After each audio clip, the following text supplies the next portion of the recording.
Yesterday I was meeting with a leadership team, and one of the members of the team posed an interesting question. He said, "Dr. Fred, who is your ideal client?" And I turned the question around and I said, "Who do you think is my ideal client?"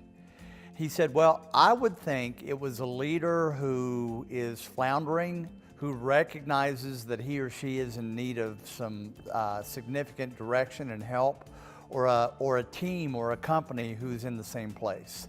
And I said, "Actually, it is the exact opposite." I said, "I've worked with hundreds of leaders and I've worked with hundreds of companies. And I have found that the ones that we have the greatest success with, those leaders and those teams that actually experience the highest level of results, are the ones that in reality, on the surface, they don't need us at all.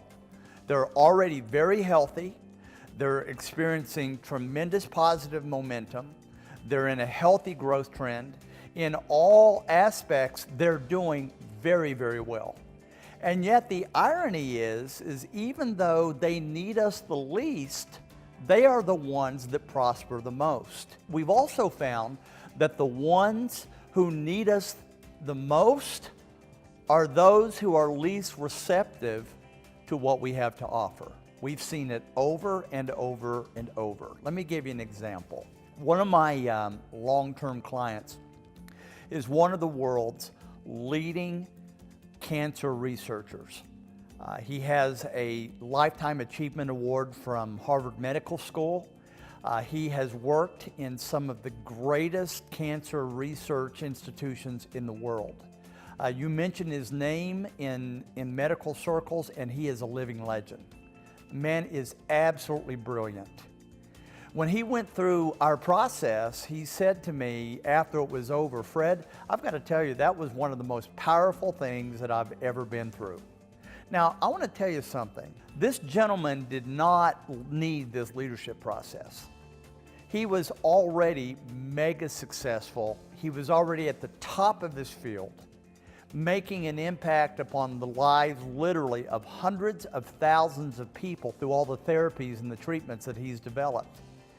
And yet, it was the reason that he had such great success with me was the very same reason that he got to his place of influence and impact in the first place. And it was this: he had an attitude that he never arrived. He had a humility about him that he was always hungry to keep growing and learning and developing. And he was not ever displaying the kind of arrogance that says, "I know it all, and how dare you try to tell me something." It was the opposite. Now, I also will tell you that I have had 19 and 20-year-olds with very little life experience who have said to me, exposed to the same processes, same concepts, same ideas, and have said, "Quite frankly, I didn't learn anything from you because I've been doing this all my life." Same process. What was the difference? The one who was achieving worldwide impact was hungry to grow, to learn, to keep developing, and it never stopped.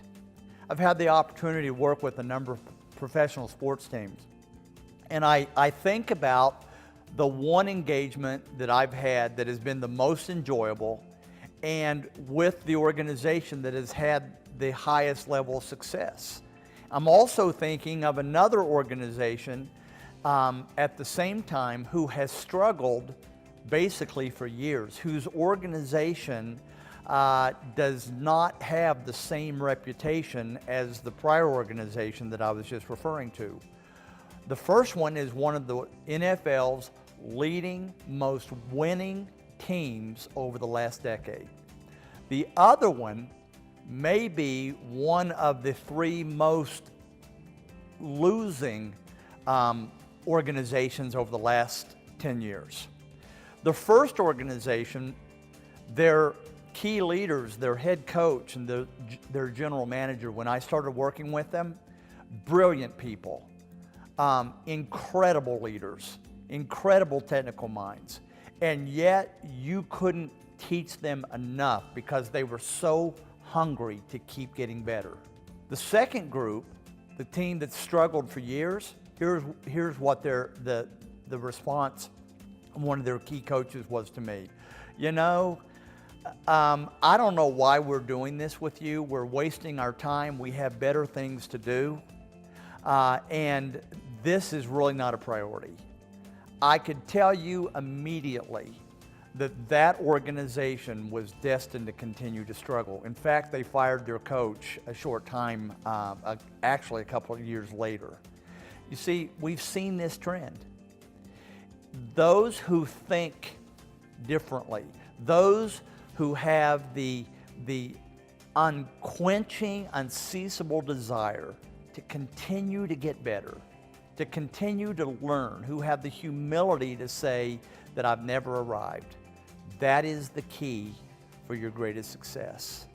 But if you're one of those leaders who come in and say, I dare you to teach me something, show me what you know, I've already been there, done that, I will tell you that you're already a leader in decline and you don't know it.